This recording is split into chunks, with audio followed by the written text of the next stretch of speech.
এক একটা নারীকে আল্লাহ তাআলা এক একটা ফ্যামিলির ম্যানেজিং ডাইরেক্টর বানিয়ে দিয়েছে। অনেক স্ত্রী আছে স্বামী ঘরে ঢুকলেই ঘরে আটা নাই, রুটি নাই, চাল নাই, ডাল নাই।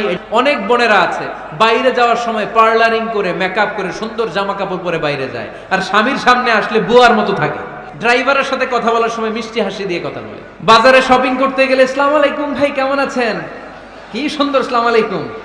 স্বামীর সামনে আসলে আর এই মিষ্টি কথাটা নাই। কেউ ফোন দিয়েছে, হ্যালো কে, স্বামীকে চায়, উনি বাসায় নাই, কাট। আমার বোনেরা, আমার মায়েরা, খবরদার, আপনার স্বামীর ভেতরে আপনার জান্নাত, আপনার স্বামীর ভেতরে আপনার জাহান্নাম। স্ত্রীদেরকে আল্লাহ কি দায়িত্ব দিয়েছে একটা ফ্যামিলিকে সুন্দর করতে, একটা দাম্পত্য জীবনকে সুন্দর করতে। স্ত্রীর এক নম্বর দায়িত্ব হচ্ছে she should make a comfort to her husband. স্ত্রীর উচিত স্বামীর জন্য ঘরটাকে প্রশান্তির নীড় বানিয়ে রাখা। কি বানিয়ে রাখা? প্রশান্তির নীড়। স্ত্রী হওয়া উচিত এমন যাকে দেখলে স্বামীর চোখ জুড়ায়, স্বামীর প্রাণ জুড়িয়ে যায়, স্বামীর হৃদয়টা ঠান্ডা হয়ে যায়, ঠিক কিনা? আর স্ত্রীর দিকে তাকালে যদি মেজাজ গরম হয়ে যায়, মেজাজ খিটখিটে হয়ে যায়, ঝামেলা আছে না নাই? ঝামেলা আছে। এজন্য মেহেরবানি করে আমাদের বোনরা যারা, এমন কোনো কাজ করবেন না যেটা স্বামীর মেজাজকে খিটখিটে করে দেয়। কারণ আল্লাহ তাআলা আপনাদেরকে তৈরি করেছে লিতাসকুনু ইলাইহা, স্বামী আপনার কাছে গেলেই যেন তার হৃদয়টা প্রশান্ত হয়ে যায়, ঠিক কিনা?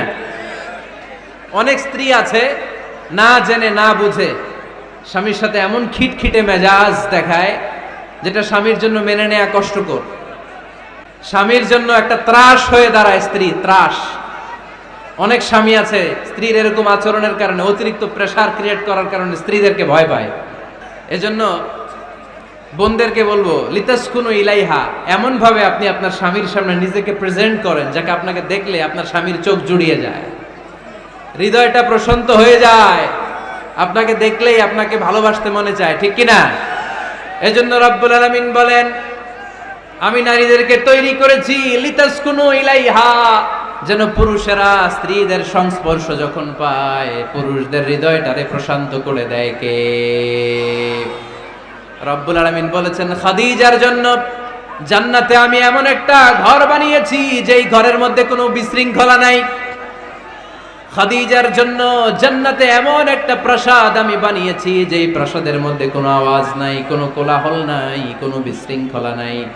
কারণ খাদিজা আমার নবীকে এমন একটা ঘর উপহার দিয়েছে যেই ঘরের মধ্যে কোনো বিশৃঙ্খলা ছিল না, আওয়াজও ছিল না। পড়েন সুবহানাল্লাহ। আল্লাহ রাসূল যখন সারাদিন কাফেরদের মাঝে কোরআনের দাওয়াত দিতেন, কোলাহল, মারামারি, জীবনের ঝুঁকি নিয়ে মক্কার কুরাইশদের মাঝে যখন দাওয়াত দিতেন, সব বিশৃঙ্খলা, ঝামেলা, গোলমাল শেষ করে রাতের বেলায় যখন খাদিজার ঘরে বিশ্বনবী ঢুকতেন, বিশ্বনবীর হৃদয়টারে প্রশান্ত করে দিত কে?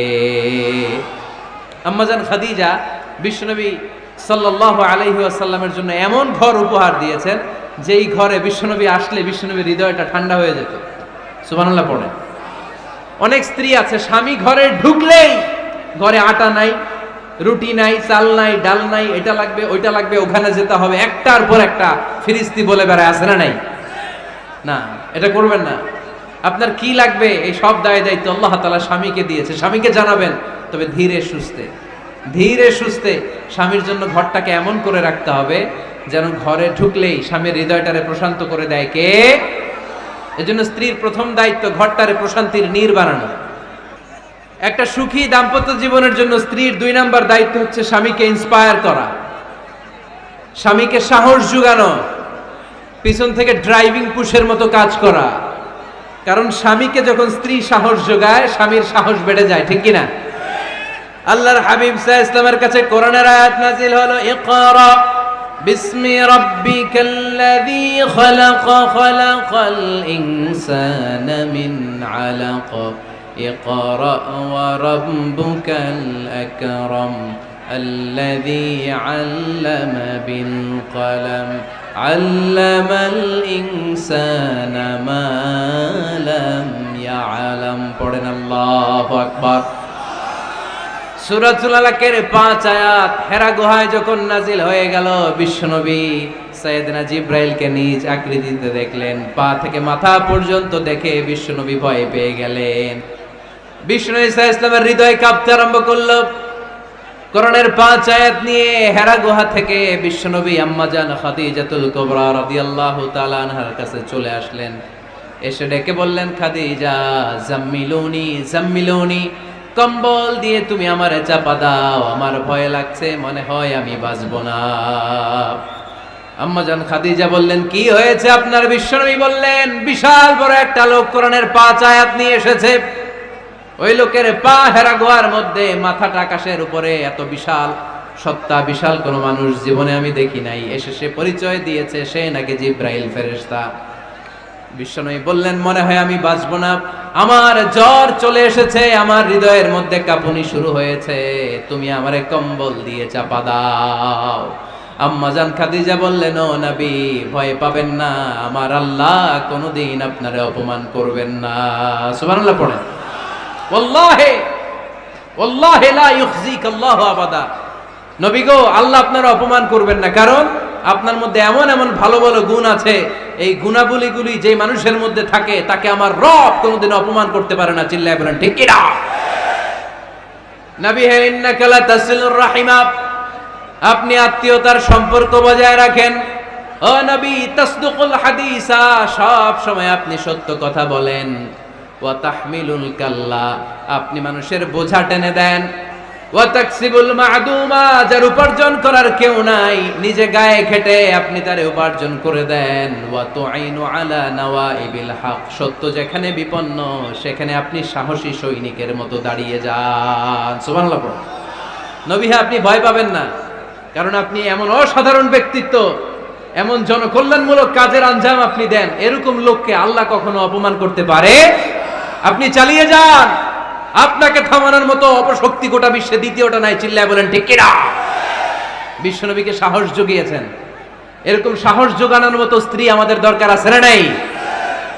বিশ্বনবী সারাদিন বাইরে যখন কাফের মুশরিকদের অত্যাচার অনাচার সহ্য করে ঘরে আসতেন, আম্মাজান আয়েশা এমন সাহসিকতার বাণী শোনাতেন, এমন মোটিভেশন শোনাতেন, এমন ইন্সপায়ারেশন দিতেন, বিশ্বনবী সারাদিনের সব দুঃখ কষ্ট ভুলে গিয়ে এর পরের দিনের দাওয়াতি কাজের জন্য নতুন করে এনার্জি ফিরে পেতেন। চিল্লায় পড়েন আল্লাহু আকবার। এজন্য স্ত্রীর ২ নাম্বার কাজ হচ্ছে স্বামীকে সাহস যোগানো। ২ নাম্বার কাজ কি? স্বামীকে সাহস যোগানো, স্বামীকে সাপোর্ট দেয়া।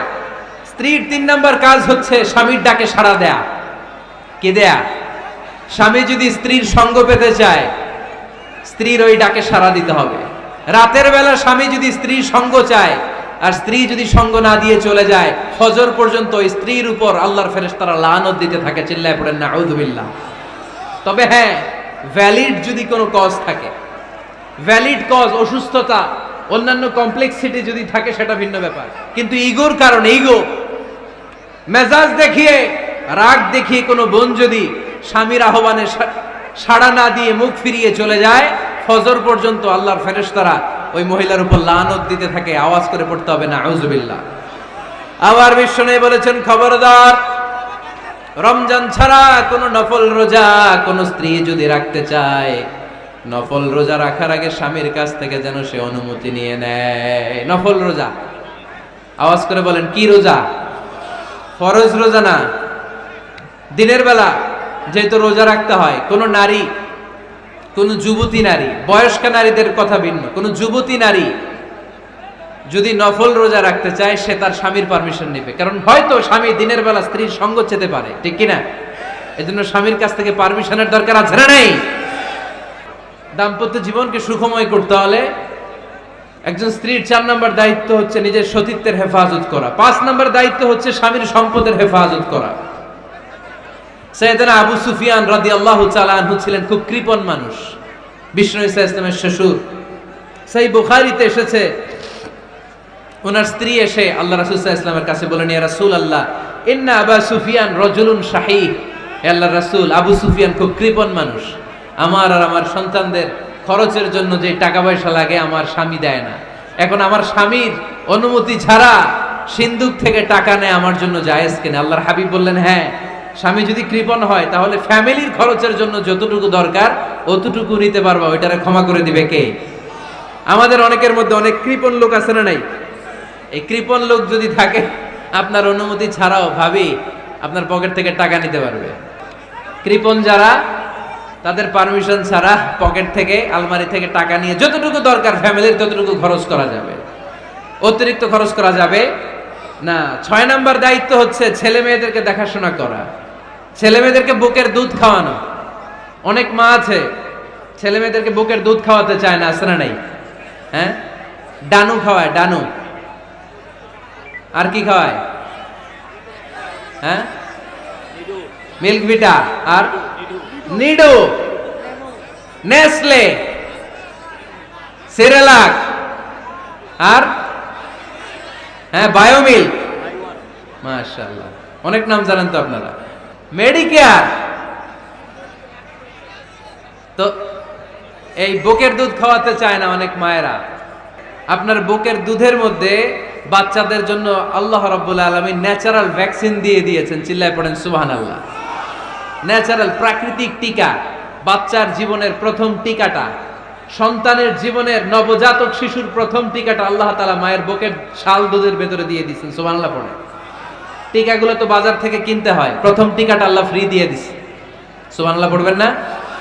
এজন্য রাব্বুল আলামিন বলেন, ওয়াল ওয়ালিদাতু ইউরদি'না আওলাদাহুন্না হাওলাইনি কামিলাইনি লিমান আরাদা আন ইউতিম্মার রাদা'a। দুনিয়ার প্রতিটা মায়ের উচিত টানা 2 বছর তাদের সন্তান সন্ততিদেরকে দুধ খাওয়ানো। কয় বছর? আওয়াজ করে বলতে হবে, কয় বছর? মায়ের বুকের দুধ যে ছেলেগুলো খায় না, এদের ব্রেনের গ্রোথ হয় না। এগুলো হয় বলদা নাম্বার 1। কি হয়? বলদা নাম্বার 1। ফার্মের মুরগির মতো এগুলা। ফার্মের মুরগি দেখছেন? হ্যাঁ, ফার্মের মুরগি দেখবেন যে দোকানে যখন কিনতে যাবেন, এটারে নিয়ে যেখানে ওজন করে ওইখানে বসা রাখলে ওইখানেই বসে থাকে, আধা ঘন্টায় উঠবে না, এটা বসেই থাকে। আর গ্রামের মুরগি দেখছেন, দেশি মুরগি, ধরতে পারবেন এটারে? খবর আছে, ঘাম ছুটায় ছাড়বে।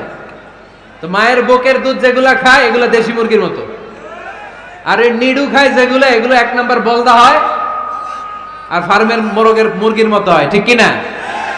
উদাহরণটা দিলাম এই জন্য, আপনার সন্তানের ভবিষ্যতের কথা বোঝানোর জন্য উদাহরণটা দিয়েছে।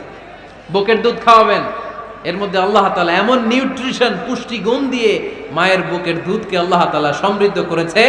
বাচ্চার ব্রেইনের গ্রোথ হয়, বাচ্চার হাড্ডিগুলো খুব শক্ত হয়, সে ইনফিরিয়রিটি কমপ্লেক্সে ভোগে না, হীনমন্যতায় ভোগে না। জীবনের যেখানেই যাবে সেখানেই সে হবে সফল। চিল্লায় বলেন ঠিক কিনা?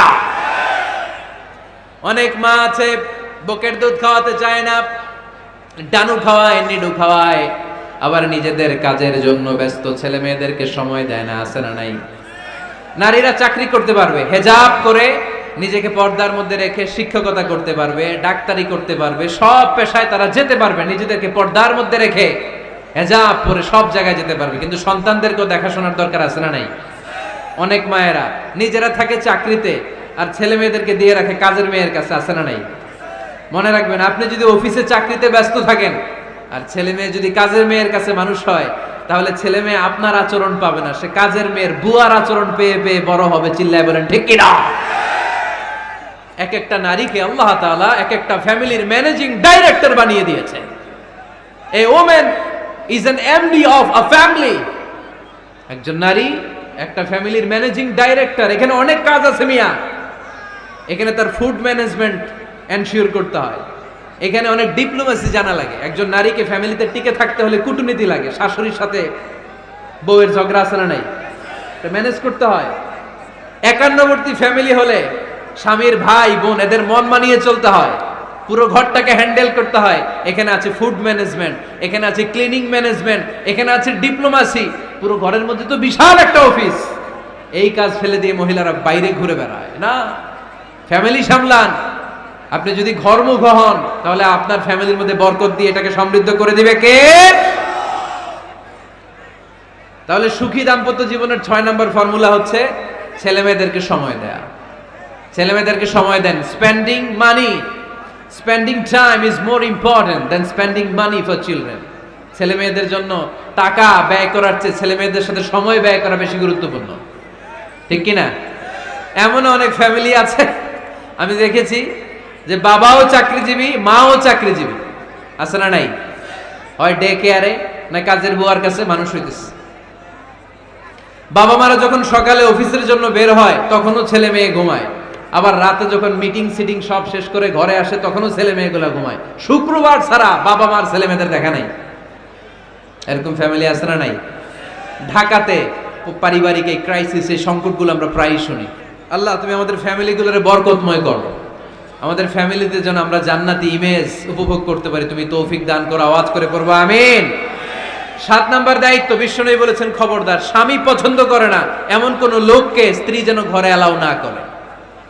স্বামী পছন্দ করে না এমন কোন লোককে আপনার স্ত্রী ঘরে অ্যালাউ করতে পারবে? আমার বোনেরা খবরদার, আপনার স্বামীর পারমিশন ছাড়া, আপনার স্বামী পছন্দ করে না এরকম কোন লোককে আপনার ঘরে আপনি অ্যালাউ করতে পারবেন না। 8 নাম্বার, স্বামীকে আর্থিকভাবে সহযোগিতা করা। যদি স্ত্রী ধনী হয়, আমরা সব এক করে ফেলছি, আসলে ইসলামের দৃষ্টিতে স্বামীর ব্যালেন্স আলাদা, স্ত্রীর ব্যালেন্স আলাদা। স্বামীর যাকাত আলাদা, স্ত্রীর যাকাত আলাদা, ঠিক কি না? স্ত্রী ধনী হতে পারে, স্ত্রীর আলাদা সম্পদ থাকতে পারে। যদি স্ত্রীর সম্পদ থাকে, স্ত্রীর উচিত তার সম্পদ দিয়ে তার স্বামীকে এস্টাবলিশ হতে, স্বাবলম্বী হতে সহায়তা করা। যদিও এটা আল্লাহ তাআলা আবশ্যক করে দেন নাই, কারণ আর্থিক ফিনান্সিয়াল সব কাজগুলোকে স্বামীর উপরে ফরজ করেছে কে? ফিনান্সিয়ালি 1 টাকা খরচ করা, 1 টাকার দায়ভার নেওয়া কোন স্ত্রীর উপরে আল্লাহ আবশ্যক করে নাই। তারপরেও স্ত্রী যদি ধনী হয়, স্ত্রীর যদি জায়গা জমি থাকে, সম্পদ থাকে, তাহলে স্ত্রীর উচিত তার স্বামীকে স্বাবলম্বী হতে সহযোগিতা করা, ঠিক কিনা? আমরা মডেল হিসেবে আম্মাজান খাদিজা রাদিয়াল্লাহু তাআলা আনহার জীবনের দিকে যদি তাকাই, তাহলে দেখব উনি অনেক মহিয়সী, গরিয়সী একজন ব্যবসায়ী নারী ছিলেন। আম্মাজান খাদিজা রাদিয়াল্লাহু তাআলা আনহা ওনার ব্যবসায় স্টাফ হয়ে বিশ্বনবী ওনার সাথে পরিচিত হলেন। বিশ্বনবীর আমানতদারিতায় মুগ্ধ হয়ে আম্মাজান খাদিজা বিশ্বনবীর বিয়ের প্রস্তাব দিলেন। আম্মাজান খাদিজা রাদিয়াল্লাহু তাআলা আনহার সাথে বিশ্বনবীর যখন বিয়ে হয়ে যায়, বিয়ের পরে আম্মাজান খাদিজা বলেন, ও বিশ্বনবী, আমার যত সম্পদ আছে, আমার ব্যবসায়ের যত মালামাল আছে, যত সম্পদ আছে, সব আমি আপনার পায়ের সামনে এনে রেখে দিলাম। আপনি দিয়ে দিলাম, সব সম্পদ আপনারে আমি দিয়ে দিলাম। আপনি ইচ্ছে মতো মানুষকে দান করতে পারেন, খরচ করতে পারেন, দাওয়াতি কাজে, মুসলিমদেরকে আজাদ করার কাজে আপনি ব্যয় করতে পারেন। আওয়াজ করে পড়েন আল্লাহু আকবার। আম্মাজান খাদিজাকে যদি আমরা মডেল হিসেবে ধরি, তাহলে প্রতিটা বোনের উচিত তাদের যদি অর্থকড়ি থাকে, সম্পদ থাকে, স্বামীকে স্বাবলম্বী হতে ওই সম্পদ দিয়ে সাহায্য করার দরকার আছে না নাই? কথা বলেন না কেন? 9 নাম্বার, স্ত্রীর দায়িত্ব দাম্পত্য জীবনকে সুখময় করতে নিজেকে স্বামীর সামনে বিউটিফাই করে উপস্থাপন করা। নিজেকে বিউটিফাই করে, মেকআপ করে স্বামীর সামনে উপস্থাপন করা। আমি আমার মা বোনদেরকে বলবো, আপনারা নিজেদেরকে গুছিয়ে সাজিয়ে স্বামীর সামনে উপস্থাপন করুন। অনেক বোনেরা আছে বাইরে যাওয়ার সময় পার্লারিং করে, মেকআপ করে, সুন্দর জামা কাপড় পরে বাইরে যায়, আর স্বামীর সামনে আসলে বুয়ার মতো থাকে। আছে না নাই? স্বামীর সামনে পচা জামা, ছিঁড়া জামা, চুলের মধ্যে নাই সুগন্ধি, নিজেকে গুছিয়ে রাখে না, সামলে রাখে না, কাজের বুয়ার মতো নিজেকে উপস্থাপন করে স্বামীর সামনে। আর বাইরে গেলে মেকআপ করে, পার্লারিং করে যায়। হওয়া দরকার ছিল উল্টা, বাইরে আপনি সাদা সিধা ভাবে যাবেন, বোরকা দিয়ে নিজেকে ঢেকে যাবেন। বাইরে যাওয়ার সময় কোনো নারী পারফিউম ইউজ করে যেতে পারবে না। নারীরা যত পারফিউম ইউজ করতে মনে চায় আপনার বেডরুমে, আপনার স্বামীর সামনে, ঠিক কিনা? স্বামীর সামনে পারফিউম ইউজ করেন, নিজেকে উজাড় করে সাজান স্বামীর জন্য। এই প্রতিটা সাজুগুজুতে সওয়াব আছে না নাই? ইসলাম কতটা চেক এন্ড ব্যালেন্স, কতটা ভারসাম্যপূর্ণ জীবন ব্যবস্থা। খবরদার, নারীরা ডিওডোরেন্ট ইউজ করে বাইরে যেতে পারবে, যেটা সে তার আর্মপিটে ইউজ করে, কিন্তু ঝাঁঝালো পারফিউম বোরকার উপর দিয়ে মেরে কোনো নারী বাইরে যেতে পারবে? কথা বলেন। সুনানে নাসাইর হাদিস, আল্লাহর হাবিব বলেন, আইয়ুমা ইমরাআতিন ইস্তা'তারাত নাফসাহা ফামাররাত আলা কওমিন লিয়াজিদু রিহাহা ফাহিয়া জানিয়া। কোন নারী যদি তার জামার উপর দিয়ে পারফিউম মেখে পুরুষ লোকের দৃষ্টি আকর্ষণের জন্য ঘরের বাইরে বের হয়, যতটা পুরুষ তার চেহারার দিকে লোলুপ দৃষ্টি নিয়ে তাকাবে, ততটা পুরুষের সাথে জিনার গুনাহ মহিলার আমলনামায় তুলে দিবে কে? পারফিউম মেখে যদি কোনো নারী বের হয় এই উদ্দেশ্যে যে ছেলেরা আমাদের প্রতি আকৃষ্ট হবে, যতটা ছেলে তার দিকে তাকাবে, প্রত্যেকটা ছেলের সাথে জিনার গুনাহ আল্লাহ তাআলা এমনি তার আমলনামায় তুলে দিবে। নাউজুবিল্লাহ পড়েন। এজন্য খবরদার, নিজেকে সাজিয়ে গুজিয়ে স্বামীর সামনে উপস্থাপন করুন। সাজিয়ে গুজিয়ে অনেক স্ত্রীরা আছে ড্রাইভারের সাথে কথা বলার সময় মিষ্টি হাসি দিয়ে কথা বলে। বাজারে শপিং করতে গেলে আসসালামু আলাইকুম ভাই কেমন আছেন, কি সুন্দর আসসালামু আলাইকুম। স্বামীর সামনে আসলে আর এই মিষ্টি কথাটা নাই, আছে না নাই? বাইরে তোমার চিকন গলায় কিসের আসসালামু আলাইকুম, হ্যাঁ না, বাইরে আপনি আসসালামু আলাইকুম দিতে যাবেন না, ঝটপট করে কর্কশ ভাষায় কথা বলে শেষ। কেউ ফোন দিয়েছে, হ্যালো কে, স্বামীকে চায়, উনি বাসায় নাই, কাট।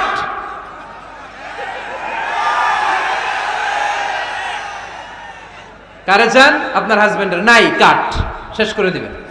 মিষ্টি মিষ্টি আসসালামু আলাইকুম আসসালামু আলাইকুম বলা যাবে নাকি? খবরদার, খবরদার।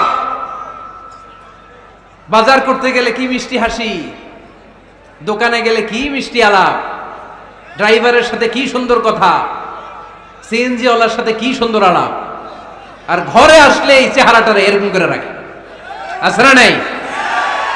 ঘরে আসলেই স্বামীর সাথে খিটখিটে মেজাজ, না বোনেরা, উল্টো করে ফেলছেন আপনি।